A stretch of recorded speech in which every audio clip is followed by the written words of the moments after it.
Hello students, तैयार हैं हम नई वीडियो के साथ। अब देखिए, हम चैप्टर हमने 4.3 एक्सरसाइज हम कर रहे हैं। आज इसको हम कंप्लीट करेंगे। इसके हमारे सिर्फ 2 ही क्वेश्चन रहते हैं, उनको हम आज कंप्लीट करेंगे। आशा करता हूं कि आपने पिछले जितने भी क्वेश्चन करवाए हैं वो सभी के सभी रिवाइज कर लिए होंगे और उनको ध्यान से देख लिया होगा। आप देखिए, हम इसके नेक्स्ट 2 क्वेश्चन करेंगे। अच्छा, आपने देखिए पढ़ाई स्टार्ट कर दी होगी। अगर आपने अभी तक नहीं की है, यदि आप सोच रहे हैं कि स्कूल ओपन होंगे तब हम पढ़ाई स्टार्ट करेंगे, ऐसा नहीं है। आप अपनी एजुकेशन जो है, जो पढ़ाई है, उसको स्टार्ट कर लीजिए।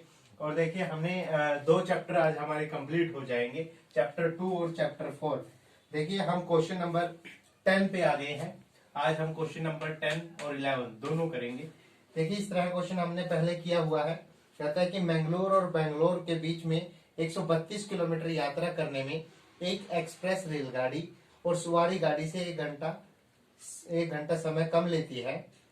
यदि एक्सप्रेस रेलगाड़ी की औसत चाल और सवारी गाड़ी की औसत चाल से 11 किलोमीटर प्रति घंटा अधिक हो तो दोनों रेलगाड़ियों की औसत चाल हमने ज्ञात करनी है। देखिए, हमने दोनों की चाल ज्ञात करनी है और दोनों की जो चाल का डिफरेंस है वो 11 किलोमीटर प्रति घंटा है।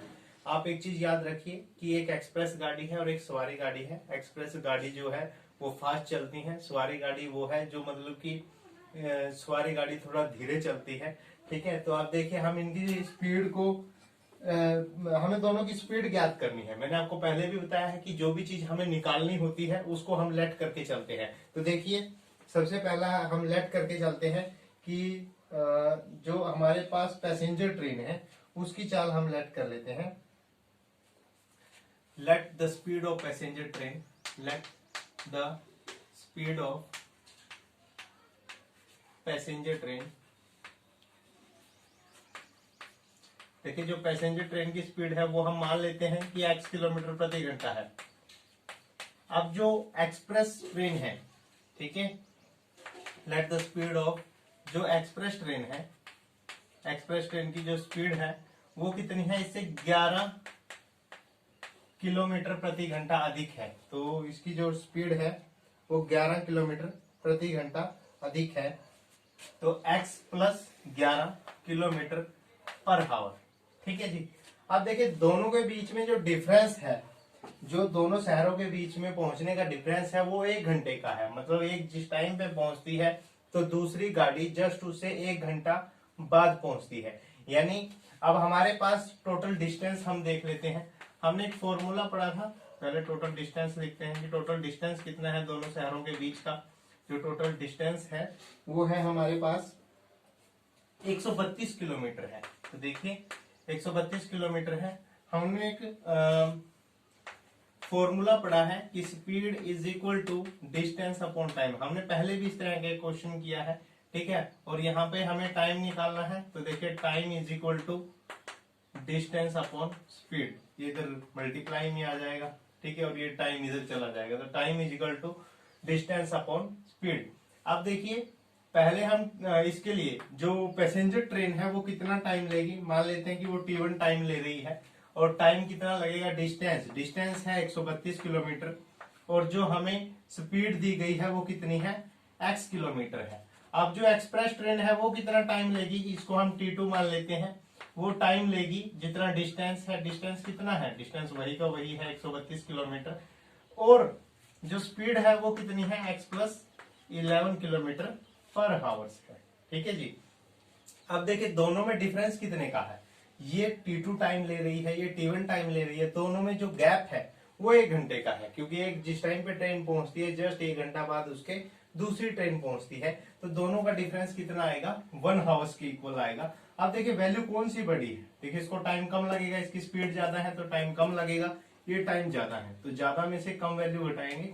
तो हमारे पास क्या है कि T1 माइनस T2, जो दोनों का डिफरेंस है वो कितने का है, 1 घंटे का है। तो हमारे पास देखिए 132 upon X minus 132 upon X plus 11 is equal to 1। अब इसका एलसीएम लेंगे, इस तरह क्वेश्चन हमने पहले किया है। अब देखिए, इसको जब इससे मल्टीप्लाई करेंगे, 132 मल्टीप्लाई एक्स प्लस 11 और माइनस एक्स को इससे करेंगे 132 एक्स इज इक्वल टू 1। अब आप देखिए इसको क्रॉस मल्टीप्लाई, पहले इसको ओपन कर लेते हैं। जब इसको हम ओपन करेंगे तो देखिए हमारे पास, इसको मैं इधर लिख देता हूँ, T2 इज इक्वल टू है 132/x+11। अब आप देखिए हमारे पास 132 को हम अंदर मल्टीप्लाई करते हैं तो 132x आ गया है, प्लस 11 से मल्टीप्लाई करते हैं, 11 2 जा 22, 33 और 2 35, 11 और 3 ये हमारे पास आता है। और इसके बाद है माइनस का 132x है इज इक्वल टू, जब x को x से मल्टीप्लाई करेंगे तो x² आ जाएगा, ठीक है। और x को हम 11 से मल्टीप्लाई करेंगे तो प्लस में 11x आ जाएगा। अब आप देखिए कि ये कैंसिल आउट हो रहा है, इसको हम कैंसिल आउट कर देते हैं, ठीक है जी। इसके बाद है इसको हम इधर लेके आते हैं, देखिए x² है, इसको इधर ले लेते हैं, x² प्लस 11x है, ठीक है। और ये उस साइड जाके किसका हो जाएगा, माइनस का 52 इज इक्वल टू 0, ठीक है जी। ये हमारे पास इक्वेशन आ गई है। अब हमने देखिए इसको सोल्व करना है, सोल्व करने के डिफरेंट मेथड हैं, ठीक है। उन मेथड से आप इसको सोल्व कर सकते हो, ठीक है जी। अब हमें देखिए अगर फैक्टर होते हैं तो हम फैक्टर कर लेंगे इसके, ठीक है। अगर फैक्टर बनते हैं फैक्टर कर लेते हैं। इसको परफेक्ट स्क्वायर मेथड से भी आप सोल्व कर सकते हैं। इसके बाद इसको हम, एक और मेथड है क्वाड्रेटिक फॉर्मूला, उससे भी सोल्व कर सकते हैं। तो जस्ट हमें इनकी वैल्यू पता होनी चाहिए। जैसे यहाँ पर a की वैल्यू कितनी है, 1 है, b की वैल्यू कितनी है, 11 है। हमने इस तरह का क्वेश्चन पहले किया है। c इज इक्वल टू कितना है, -1452 हमें दिया गया है। अब आप देखिए इसको हम क्वाड्रेटिक फॉर्मूला से सोल्व कर रहे हैं, तो फॉर्मूला निकालने का एक ही मेथड है, x is equal to -b plus minus √b² minus 4ac upon 2a। अब आपने बस इसमें x a b c की वैल्यू रखनी है। a b c की वैल्यू रखने के बाद जो भी आपके पास आंसर आएगा उससे हम इसकी स्पीड निकाल लेंगे, ठीक है। जो भी आएगी x की वैल्यू आ जाएगी, ठीक है। उसके बाद उसमें 11 जोड़ेंगे तो हमारे पास एक्सप्रेस ट्रेन की स्पीड आ जाएगी। बस ये फॉर्मूला है, आपने इसमें इसकी वैल्यू पुट करनी है और जिस टाइम आप इसकी वैल्यू पुट करोगे तो आपके पास आंसर आ जाएगा, ठीक है जी। क्वाड्रेटिक फॉर्मूला हमने यूज करना है। तो ये हमारा क्वेश्चन है। नेक्स्ट क्वेश्चन हम करते हैं, इस एक्सरसाइज का लास्ट क्वेश्चन है, इसको बहुत ध्यान से करिएगा, ठीक है। इसके अगर आप फैक्टर बनाना चाहें तो इसके फैक्टर भी बना सकते हो, ठीक है। इसके फैक्टर बनाने भी आसान है, इसको आप फैक्टराइज करके भी, फैक्टर के माध्यम से भी सोल्व कर सकते हो, ठीक है जी। अगर आप फॉर्मूला लगाना चाहते हैं क्वाड्रेटिक फॉर्मूला, उससे भी आसान है, आपको तीनों की वैल्यू पता है, बस जस्ट आपने इसमें वैल्यू पुट करनी है, ठीक है जी। इसके बाद नेक्स्ट आता है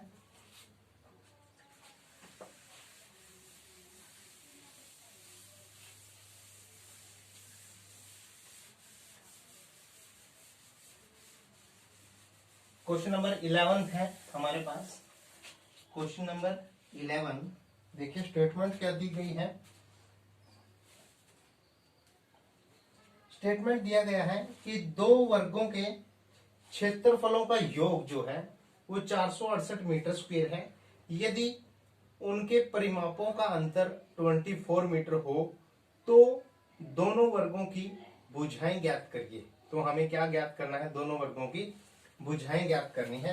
तो देखिए हमारे पास दो वर्गों के क्षेत्रफलों का योग दे रखा है।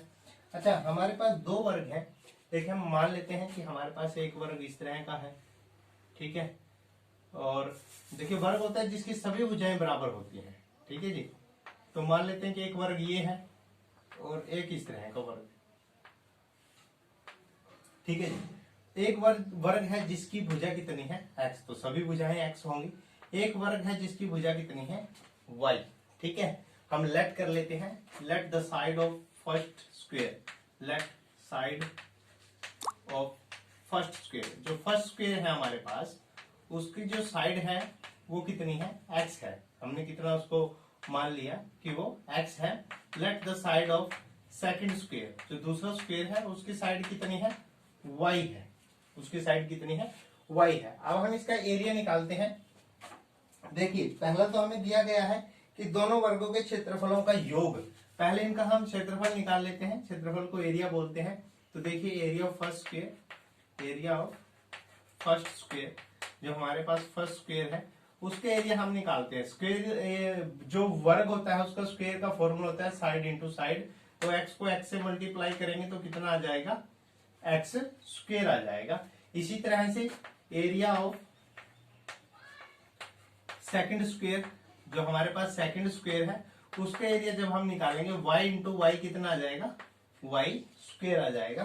तो हमारे पास जो दोनों का योग है वो दिया गया है कि X square plus Y square according to question. यहाँ पर आपने लिखना है कि according to question X square plus Y square दोनों का स्क्वायर का जो योग है वो दोनों के क्षेत्रफलों का योग वो है 468 मीटर स्क्वायर। ठीक है जी। इसके हमने साइड x मीटर लेनी है। देखिए इसकी जो साइड है वो x मीटर है, ये y मीटर है। ठीक है, एरिया कितना होगा, एक्स स्क्वायर मीटर स्क्वायर आ जाएगा, वाई स्क्वायर मीटर स्क्वायर आ जाएगा। तो हमारे पास ये इक्वेशन आ गई है। ठीक है, इसके बाद कहता है कि उनके परिमापों का अंतर 24 है। अब इनका हम परिमाप निकाल लेते हैं। परिमाप को हम पेरीमीटर बोल देते हैं। ठीक है, ये पेरीमीटर होता है सभी भुजाओं का जोड़।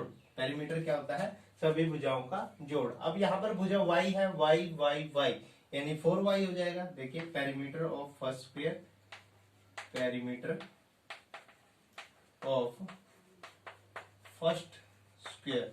पहले स्क्वायर का पेरीमीटर कितना आएगा, पहला स्क्वायर की भुजा है x, तो x x x x 4 time उसको ऐड करेंगे तो 4x आ जाएगा। इसी तरह पेरीमीटर ऑफ सेकंड स्क्वायर। अब हमारे पास सेकंड स्क्वायर की जो साइड है वो है y, तो हमारे पास पेरीमीटर आ जाएगा 4y। अब आपको दिया गया है कि इसके दोनों परिमापों का अंतर दिया गया है कि परिमापों का जो अंतर है वो हमारे पास 24 है। अब देखिए हम 4x minus 4y according to question आपने यहां लिखना है कि अकॉर्डिंग टू क्वेश्चन, जैसा क्वेश्चन में दिया गया है कि दोनों का जो अंतर है वो 24 है। दोनों का अंतर कितना है, 24 है। तो अब देखिए ये इक्वेशन 1 थी, ये इक्वेशन सेकंड आ गई। अगर मैं इसको 4 से डिवाइड कर, देखो 4 से सारे के सारे डिवाइड हो जाएंगे तो हमारे पास इक्वेशन आ जाएगी x minus Y is equal to 4 6 24। ठीक है, इज इक्वल टू 6 आ जाएगी जब हमने इसको 4 से डिवाइड कर दिया है। तो यहां से हम x की वैल्यू निकाल लेते हैं। x इज इक्वल टू, इसको उधर ले जाएंगे तो 6 प्लस वाई हो जाएगा। x की वैल्यू कितनी आ गई है, 6 प्लस y आ गई है। अब इसकी वैल्यू हमने इक्वेशन नंबर 1 में पुट कर देनी है। तो यहां पर लिखेंगे put value of x in equation 1, value of x in equation 1। इसको हम इक्वेशन 1 में पुट कर देते हैं। तो ये इक्वेशन 1 कहां पर है, देखिए ये आपके पास इक्वेशन 1 है। तो x की जगह पे हमने क्या रखना है, 6 प्लस वाई का whole square plus Y square is equal to 468। तो देखिए यहां पर आइडेंटिटी होती है हमारे पास a प्लस बी का स्क्वायर। तो a का स्क्वायर प्लस b का square plus 2ab plus Y square is equal to 468। अब देखिए वाई स्क्वायर 2y स्क्वायर हो गया है। ठीक है, प्लस 12y है और ये प्लस का 36 है और ये साइड आके माइनस का 468 हो जाएगा। अब आप देखिए इसको माइनस कर दीजिए, आपके पास ये 2y स्क्वायर है। अच्छा तो हम देखिए 2y स्क्वायर है प्लस 12y है। अब 36 में से इसको माइनस करेंगे। ठीक है, इसमें से करेंगे तो 6 गया 2 और 6 में से 3 गया 3 और यहाँ पर है 4। तो ये माइनस का 432 आ गया है इज इक्वल टू 0। देखिए अब हम इसमें से 2 कॉमन ले सकते हैं। देखिए मैं इसको रफ कर रहा हूं, इसमें से 2 कॉमन ले लेते हैं।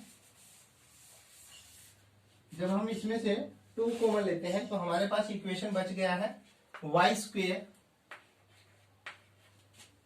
प्लस 6y और यहां पर है 2 6 2 1 जा 2 एंड 2 6 जा 12 इज इक्वल टू 0। ठीक है जी, ये हमारे पास इक्वेशन है। ठीक है, अब इसके आप अगर आप फैक्टर करना चाहते हैं तो आप इसके फैक्टर कर सकते हैं। ठीक है, या तो आप इसे फैक्टरेशन मेथड से कर लीजिए।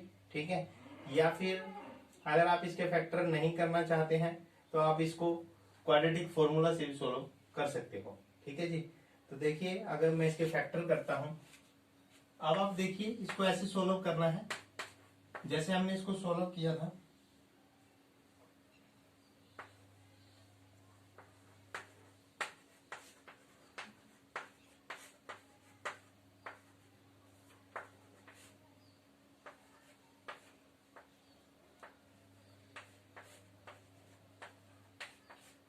अब आपने ऐसे फैक्टर करने हैं कि जिससे हमारे पास बीच का डिफरेंस क्या हो, 6 हो। तो देखिए हमारे पास बीच का डिफरेंस 6 होना चाहिए, ऐसे हमने फैक्टर करने हैं। तो देखिए 2 2 जा 4 4 2 जा 8 8 3 जा 24 3 3 जा 9, लेकिन बीच का डिफरेंस नहीं आता है। अब आप देखिए 2 2 जा 4 4 3 जा 12, और देखिए बाकी बचा 3 3 जा 9 9 2 जा 18। तो देखिए ये दोनों फैक्टर हो जाएंगे, दोनों के बीच का अंतर 6 है, और जब मल्टीप्लाई करेंगे तो कितना आएगा, 216 आएगा। तो देखिए इसके फैक्टर हो गए हैं 12 और 18। इस तरह से आप इसके फैक्टर कर सकते हो, आपको जैसे भी मल्टीप्लाई करना है, और आपके पास ऐसे फैक्टर आने चाहिए जिनका डिफरेंस कितना हो, 6 हो। तो देखिए हमारे पास 12 और 18 आ गए हैं। तो इसको हमने ऐसे सोल्व करना है, इसको एज इट इज लिखना है वाई स्क्वायर प्लस इसके फैक्टर करने हैं, प्लस का 6 आना चाहिए। तो 18y में से हम अगर 12y माइनस करते हैं तो प्लस का 6y आ जाता है, और माइनस का है 216 इज इक्वल टू 0। अब देखिए इसको हम ऐसे ब्रेक कर लेते हैं। ठीक है, तो देखिए y इसमें से हमने कॉमन लिया, तो यहाँ पर कितना बच गया है, y प्लस 18 बचा है। यहाँ से हमने माइनस कॉमन ले लिया है, तो यहाँ से 12 भी कॉमन ले लिया है। ठीक है, तो यहाँ पर क्या बच गया है y, और ये माइनस कॉमन लिया है तो यहाँ ये प्लस हो जाएगा, और यहाँ पर आएगा 18 इज इक्वल टू 0। तो यहाँ पर देखिए y प्लस 18 दोनों फैक्टर सेम है, तो इसका मतलब है कि हमारा क्वेश्चन बिल्कुल सही है। तो हमने क्या करना है, y प्लस 18 को बाहर कॉमन ले लिया है, तो हमारे पास यहाँ पर क्या बचेगा, y माइनस 12 बच गया है इज इक्वल टू 0। ठीक है, अब हमारे पास दो वैल्यूज आ गई हैं। तो देखिए जल्दी हमारे पास दो वैल्यू आ गई है, एक तो है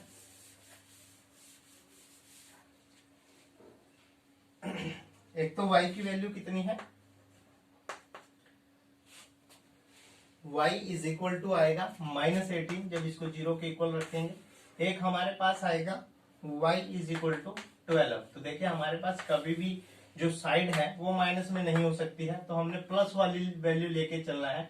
y का मान कितना आया है, y की वैल्यू आ गई है 12, तो x की वैल्यू कितनी आएगी, तो x is equal to 6 plus y था, तो x की वैल्यू कितनी आ जाएगी, 18। तो हमारे पास x की वैल्यू 18 है। ठीक है, और y की वैल्यू कितनी है, 12 है। तो ये वैल्यू हमें निकालनी थी कि हमें साइड बतानी थी कि स्क्वायर की साइड कितनी आएगी। तो हमारे पास ये स्क्वायर की साइड आ गई है।